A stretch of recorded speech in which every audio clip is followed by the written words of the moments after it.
Hai semua, jumpa lagi di ERV Project. Pada sesi ini, ERV Project menghadirkan dua narasumber sekaligus. Yang pertama adalah Budi Arse, yang kita tahu adalah juara satu guru berprestasi tingkat nasional di tahun 2018. Hai Budi. Halo Eri. Oke, yang kedua adalah Imade Mudiarta. Beliau adalah seorang guru yang sebagai pembuat aplikasi rapor kurikulum 2013 untuk Kota Denpasar, bahkan sudah menjangkau seluruh Indonesia. Halo Bli Mudi. Halo Eri. Oke. Mudi dan Budi ya, begitu yang panggil. Ya. Nah.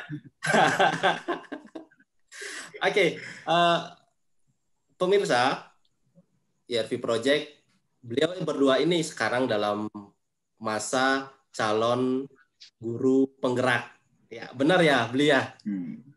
Ya. Benar. Oke. Masih pertama kepada Bli Mudi dulu, apa motivasinya mengikuti CGP? Motivasi Tiang untuk ikut program guru penggerak adalah ingin berbagi. Awalnya ingin berbagi. Nah, untuk berbagi berarti kan harus punya kemampuan yang dibagikan. Bagaimana meningkatkan kemampuan yang ingin dibagikan itu ya dengan cara mengikuti kegiatan program guru penggerak ini. Jadi dengan mengikuti program guru penggerak yang berharap kualitas dirinya bisa ditingkatkan, bisa meningkat, jadi yang bisa berbagi dengan guru-guru yang lain. Seperti itu motivasinya. Oke, sedangkan Budi motivasinya mengikuti calon guru penggerak? Oke, jadi saya awalnya terinspirasi dari Mas Menteri ya, dengan Pak Dirjen GTK. Jadi beliau sangat menginspirasi dan saya melihat program beliau dengan istilah Merdeka Belajar ini sejalan dengan beberapa pemikiran-pemikiran saya sebelumnya. Nah, untuk itu saya ingin menjadi bagian daripada upaya beliau mewujudkan pendidikan yang lebih baik melalui program Merdeka Belajar dan Guru Penggerak ini. Jadi motivasinya seperti itu, Pak Erik. Oke, dua motivasi. Nah, Budi kan tahu bahwa program guru penggerak ini berlangsung sangat lama, perjalanannya adalah 9 bulan. Oke. Nah, untuk mencapai 9 bulan tersebut di awal kan sudah dilakukan tahap seleksi. Nah, saya ingin tahu bagaimana pengalaman melakukan seleksi karena ini kan sudah dibuka calon guru penggerak tahap kedua. Nah, dengan tahu ini kan semoga teman-teman nanti tahu bagaimana proses seleksinya dan bisa lolos. Oke, pertama dari Budi dulu. Proses seleksi yang dilalui apa, Di? Jadi saya melalui proses dari penyiapan dokumen dulu sebelumnya, kemudian pengisian esai untuk teman-teman. Nanti mungkin ini tipsnya ya untuk siapa tahu kepada calon-calon nantinya. Kuncinya pertama siapkan dulu dokumen yang diperlukan. Kemudian kedua, esainya itu kita jangan terlalu muluk-muluk, realistis, tetapi betul-betul apa yang sudah dilakukan. Nah, jadi bagi teman-teman yang jadi calon guru penggerak, yang tahun ini belum tersampai ataupun nanti ikut, ayo dong kita bergerak dulu, lakukan sesuatu yang bisa memiliki manfaat di sekolah, karena dari itu kita akan lebih banyak bisa menuangkan jawaban lewat esai itu. Gitu. Nah, saya dari pengalaman yang sudah lakukan, banyak pertanyaan-pertanyaan itu memancing bahwa saya sudah pernah melakukan, sehingga kemarin jawabannya itu ya memang apa adanya seperti itu. Jangan usah kita terlalu membuat itu, alami saja. Dan saya rasa itu yang sudah saya lakukan untuk menjawab esai kemarin. Oke. Nah, bagaimana dengan Bli Mudi untuk menjawab esai, apa yang Bli lakukan? Yang pertama yakin dulu. Ya. Bahwa Tiang yakin bisa menjawab, itu yang pertama. Oke. Nah, seperti yang disampaikan Budi tadi, dengan rasa yakin yang Tiang miliki, berarti Tiang bisa menuliskan apa yang sudah Tiang pernah lakukan. Jadi kalau memang yang dituliskan itu sesuatu yang tidak benar atau tidak pernah dilakukan, akan menjadi sulit. Jika pernah dilakukan, akan mengalir ketika kita menuliskan esainya. Seperti itu. Oke, sesuatu yang pernah dilakukan apa, Bli?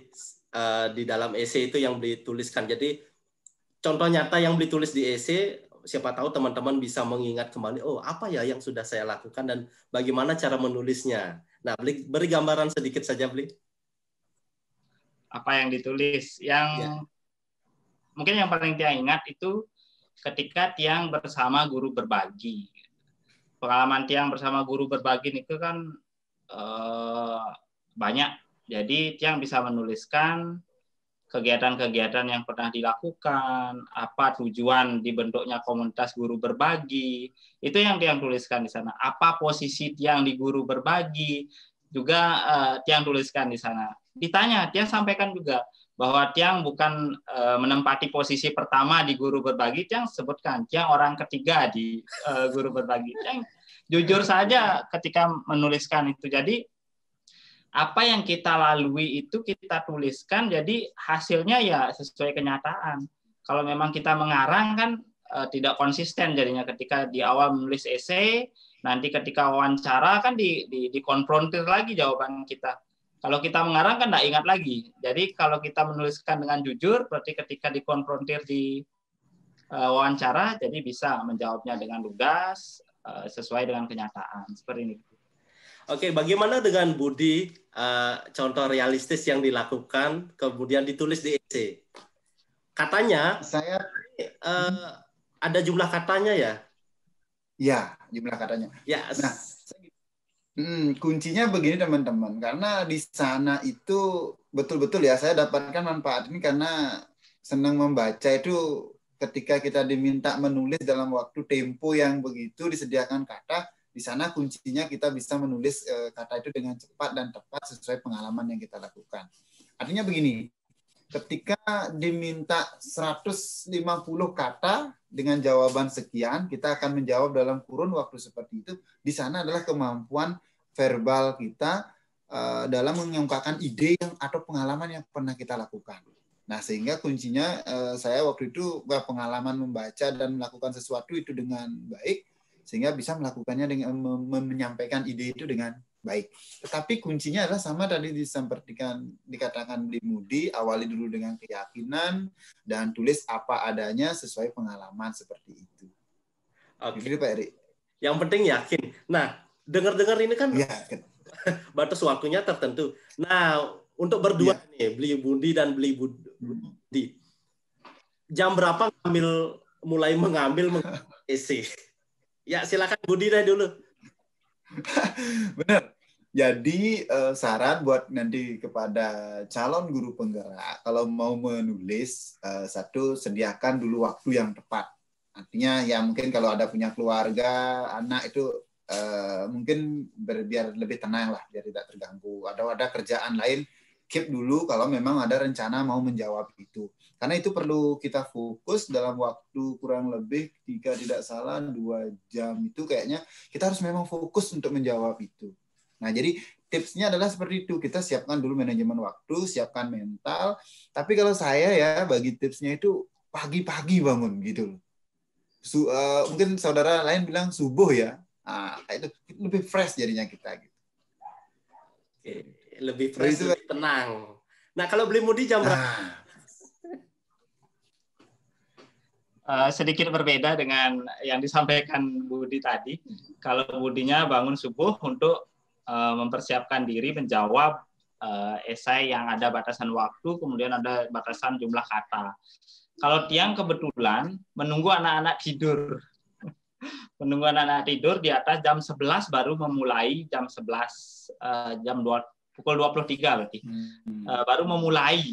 Itu pun harus duduk tenang di depan komputer untuk menyiapkan mental, karena sebelumnya dengar teman-teman jawab itu kekurangan waktu, tetapi karena dengan pengalaman teman yang Tiang dengar, Tiang berusaha mempersiapkan mental di depan komputer, bagaimana menjawab soal yang sebegitu banyak, kemudian kata-kata juga sebegitu banyak, biar tidak terganggu pertama oleh koneksi, kemudian seperti yang disampaikan tadi oleh keluarga. Jadi Tiang biarkan dulu anak-anak tidur, kemudian istri tidur juga.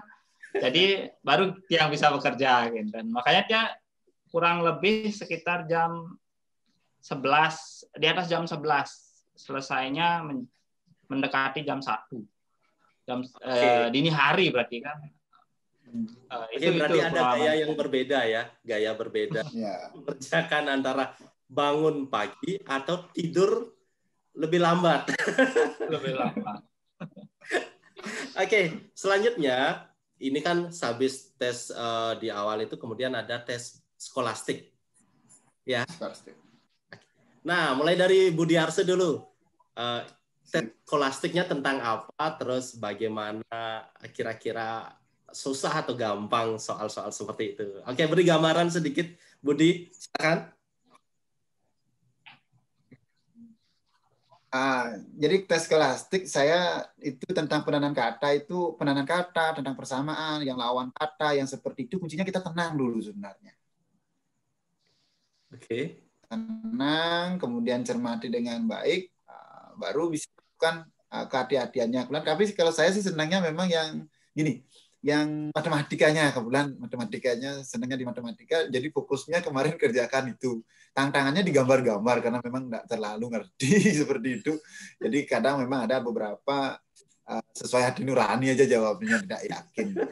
Tapi kuncinya memang tesnya kemarin lumayan itu, kuncinya memang perlu ketenangan, betul. Intinya gini, memang kita sih tidak terlalu ambisi untuk dapat ini, tetapi ini menjadi tantangan tersendiri. Jadi ada tantangannya sehingga membuat kita terpacu untuk memacu diri, berbuat yang baiklah untuk seleksi ini seperti itu. Sehingga kita berharap yang terbaik melakukannya seperti itu. Oke, ini dianggap sebagai sebuah tantangan, kemudian jadi uang sehingga memacu diri untuk berhasil menjadi bagian dari. Benar. Oke. Benar, kita harus jadi pacu diri ya untuk bisa jadi tantangan itu menjadi sebuah peluang nantinya seperti itu. Ya, Bli Mudi bagaimana mengerjakan tes skolastiknya?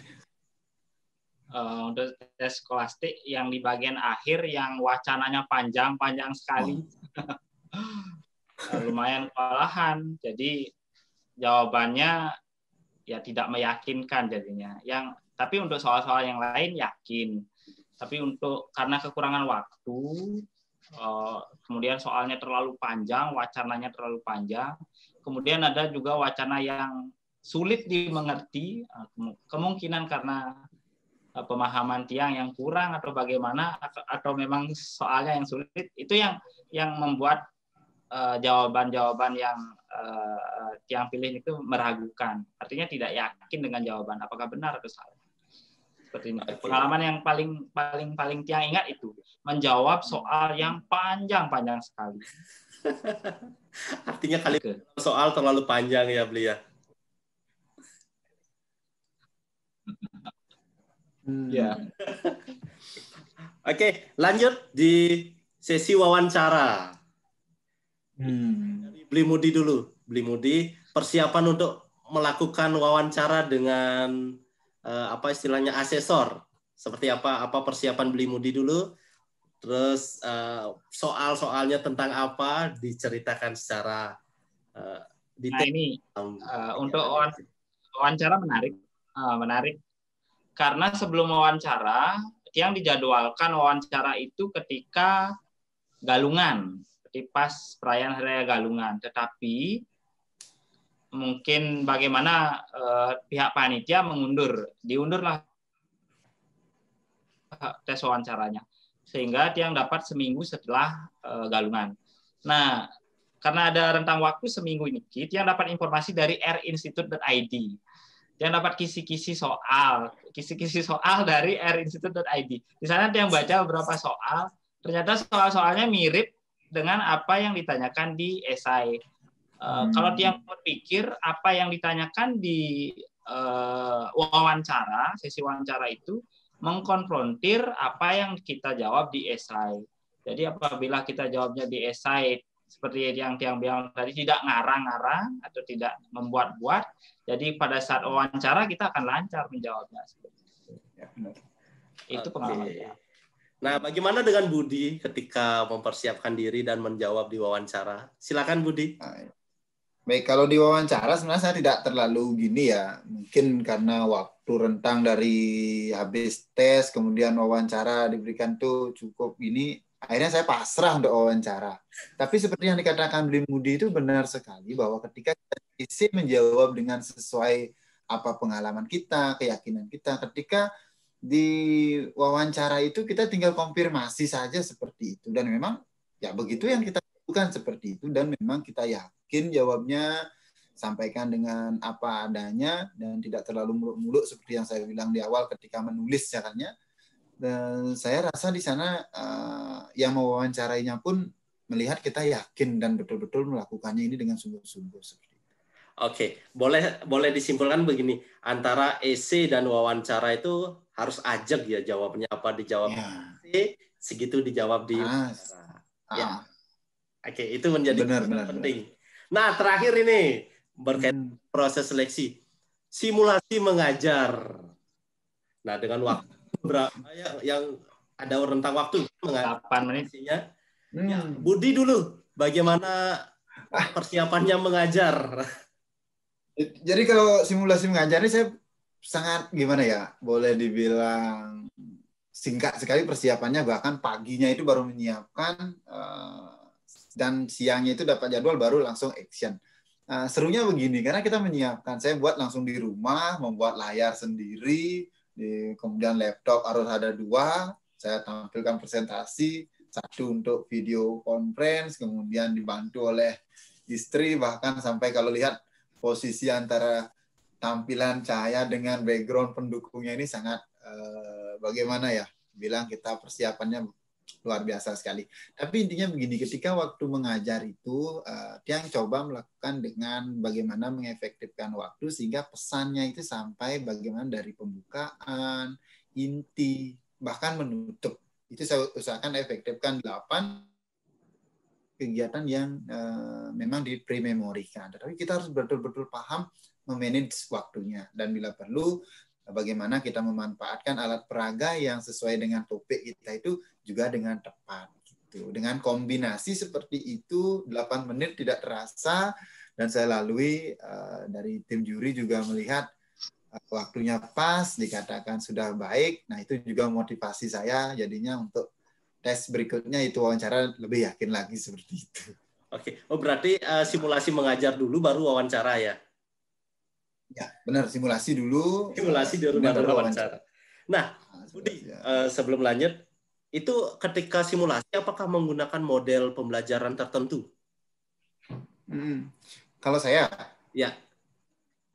Tiang sih tetap menggunakan, karena ketika simulasi mengajar itu kan diibaratkan kita menghadapi murid tatap muka, bukan blended learning yang kayak sekarang ini. Jadi saya menggunakan ya pendekatan scientific itu, yang sesuai dengan kurikulum K13 kita seperti itu. Jadi metodenya saya gunakan yang kontekstual kebetulan, karena topiknya adalah yang saya ambil adalah tentang kewirausahaan, kemandirian kewirausahaan.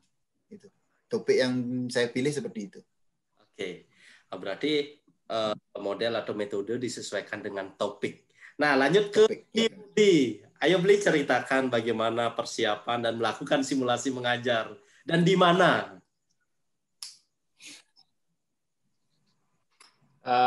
Untuk simulasi mengajar, kebetulan jadwal dia dapat pagi, pas piket, jadi dia lakukan di sekolah. Mungkin persiapan tadi Budi ini kan pakai 2 laptop nih. Kalau dia enggak pakai 1 laptop saja, tetapi dengan tambahan sound. Kenapa dia pakai sound? Karena ada jarak antara laptop dengan tempat kita berdiri. Jadi agar kita bisa mendengar dengan jelas apa yang disampaikan oleh asesor, jurinya, asesor ya. Biar bisa kita dengar dengan jelas. Jadi dia menggunakan sound yang besar biar kita bisa mendengar. Kemudian alat peraga yang juga tidak menggunakan slide, tetapi dia menggunakan alat peraga yang konkret saja. Apa yang Tiang temukan di pagi itu, karena kebetulan pembelajarannya tentang wirausaha juga, kalau nggak salah wirausaha.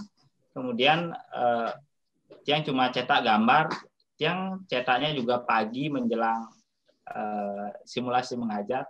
Jadi persiapan Tiang, RPP Tiang buat malam sekitar jam 10 malam, kemudian paginya Tiang cetak alat kini medianya. Kemudian sekitar jam 10 yang simulasi mengajar. Jadi waktunya sangat singkat sekali. Karena waktunya 8 menit, seperti yang disampaikan tadi, kita harus bagaimana mengefektifkan waktu biar dari kegiatan pendahuluan, inti, penutup itu tersampaikan semua. Tujuan pembelajaran juga tersampaikan. Sama seperti tadi yang Budi bilang, ada pre-memory di dalamnya. Yang buat RPP lengkap, RPP yang 2 kali 35 menit, tetapi kegiatan-kegiatan yang seyogianya tidak bisa kita lakukan, ya kita bilang pre-memory, seperti itu. Oke. Sebenarnya yang tes simulasi setelah Budi. Jadi Tiang mau tes itu dapat ngobrol sama Budi, oh ternyata sistemnya seperti itu. Jadi Tiang bisa bagaimana membaca situasi agar bisa tersampaikan semua seperti itu. Oke, artinya dapat cerita dari teman-teman yang sudah simulasi duluan, kira-kira apa yang diperlukan. Iya. Oke, berarti itu penting. Nah, ini Budi. Tadi kan dibilang ada pre-memory. Nah, bagian-bagian atau contoh bagian mana yang di-pre-memorikan? Waktu Nike ada, karena kegiatan wirausaha yang di RPP-nya itu ada kegiatan mengajak siswa berkunjung ke tempat usaha pembuatan sapu ijo dan kemoceng. Kebetulan di dekat sekolah kan ada seperti itu. Jadi yang ceritakan waktu itu di dekat sekolah ada usaha-usaha kecil seperti itu, yang ajak siswa ke sana. Nah, karena tidak ada siswa dan tidak mungkin kita ajak keluar, ya kita bilang pre-memory. Seperti itu. Berarti itu adalah salah satu contoh bagian yang bisa di-pre-memorikan. Nah, kemudian setelah melakukan tahap seleksi panjang, persiapan dokumen, kemudian esai, skolastik, simulasi, dan wawancara, akhirnya beli berdua kan dinyatakan lolos. Nah, perasaannya ketika tahu lolos sebagai CGP bagaimana? Beli Mudi dulu. Bisa diulang, tidak jelas, putus-putus, Eri. Perasaannya ketika mengetahui bahwa lolos sebagai calon guru pendidik. Oh, perasaannya. Ini perasaannya setengah-setengah antara bahagia dan kecewa. Pertama, bahagia, ya bisa melalui tes dengan baik sehingga dinyatakan lulus. Mungkin ada rasa sedikit kecewa karena ketika nanti saya akan melalui ini 9 bulan, itu bersamaan dengan waktu kuliah. Kebetulan yang saat ini kan mengambil di pasca sarjana, jadi bersamaan waktunya. Itu yang membuat sedikit kecewa karena saya harus pintar-pintar membagi waktu, kemudian bagaimana memilih waktu agar bisa benar-benar melaksanakan tugas kedua-duanya. Seperti kemarin ada Vikon bersamaan, ada perkuliahan, ada Vikon guru penggeraknya, jadi harus menggunakan 2 device yang berbeda. Itu tantangan tersendiri bagi Tiang. Pertama kali harus mendengarkan dua-duanya, bagaimana membagi telinga ini ke kiri dan ke kanan, itu sangat luar biasa tantangan bagi Tiang. Jadi Tiang tidak bisa mengorbankan salah satu, karena satu kuliah juga penting. Guru penggerak memang cita-cita. Jadi ya harus berjalan seiringan kedua-duanya. Seperti itu. Oke. Budi bagaimana? Jadi pertama sih saya bersyukur ya sudah bisa dinyatakan lolos. Yang kedua benar dikatakan Bli Mudi, ini juga selain ini menjadi peluang juga tantangan bagi saya. Karena di saat bersamaan kami sebenarnya sama-sama sedang mengikuti kuliah, kemudian bagaimana kita belajar. Tapi saya coba ambil ini sebagai proses pendewasaan diri dan pengalaman bahwa kita semakin bertumbuh, belajar manajemen diri melalui manajemen waktu, manajemen kerja, semua itu betul-betul saya alami saat ini. Ini saya akan jadikan suatu proses pembelajaran untuk diri, sehingga melalui guru penggerak ini bukan selain hanya untuk belajar, ini juga bagian dari proses peningkatan kualitas diri, sehingga ini menjadikan motivasi tersendiri, sehingga ketika ada tantangan-tantangan seperti yang disampaikan Bli Mudi itu kita sering konsultasi seperti itu, kita jadikan saling menyemangati. Betul-betul tantangan ini kita akan jadikan peluang ke depannya, semoga bisa memberikan ya pengalaman baik ini akan kita bisa memberikan suatu yang bisa bernilai, bermanfaat lah nantinya seperti itu. Oke. Nah, closing dari Beli Mudi dulu. Pesan, kesan atau harapan kepada teman-teman, kepada siapapun terhadap program Guru Penggerak ini. Silakan Beli Mudi dulu. Untuk teman-teman yang ingin lolos menjadi calon guru penggerak, yang pertama harus yakin dan tetap berjuang. Gitu. Oke, yakin dan berjuang. Tetap berjuang. Yakin tanpa berjuang tidak akan tercapai. Kalau berjuang tanpa yakin juga tidak akan tercapai. Oke. Kedua dari Budi, silakan Budi. Ada 3 hal yang ingin saya sampaikan kepada calon guru penggerak. Yang pertama, siap untuk digerakkan. Yang kedua, mari kita bergerak. Yang ketiga, siap-siap kita menggerakkan nantinya seperti itu. Oke. Siap digerakkan, mari bergerak. Dan lagi satu apa tadi Budi? Diulang.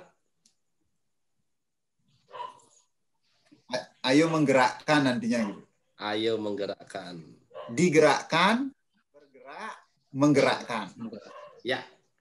Oke, demikian tadi perbincangan kita bersama 2 orang narasumber sekaligus. Ini bagaimana memotivasi dan bagaimana menjadi bagian calon guru penggerak yang 9 bulan ini akan dilalui ya.